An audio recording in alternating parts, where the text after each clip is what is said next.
Good Wednesday morning, everybody. Today's a first alert weather day with the risk of a few showers and a couple of thunderstorms this afternoon that could be on the strong to severe side. The timing would be between about 3 p.m. and 8 p.m. It's not going to rain or thunder that entire time, but that's our window of opportunity of picking up some of the showers and thunderstorms.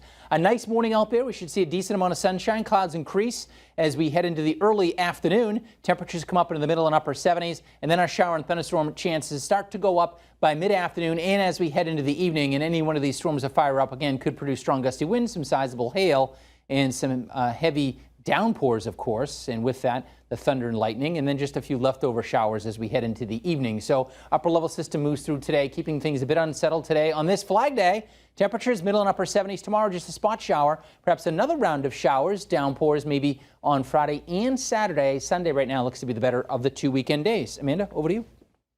Good morning, Dan. I'm Amanda Callahan. Here's your latest news update from Western Mass News. A 16-year-old student at Pathfinder Tech High School in Palmer is dead after a crash yesterday afternoon. According to police, that student was leaving the school in an SUV when they were hit by a semi-truck turning off school property onto Sykes Street around 2 p.m. The name of that student has not been released. We're told the truck driver is cooperating. Palmer Police and the Hamden DA's office, as well as state police, are investigating that crash.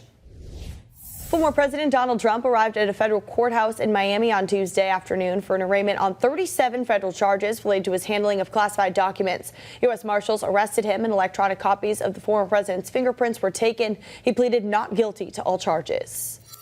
Springfield police are asking for your help locating a missing teen. 16-year-old Alicia Feliciano ran away from DCF custody Monday night in the area of Industry Street. She could be in Springfield, Palmer, or Ware. If you see her or know where she might be, you're being asked to contact the Springfield Police Youth Aid Bureau.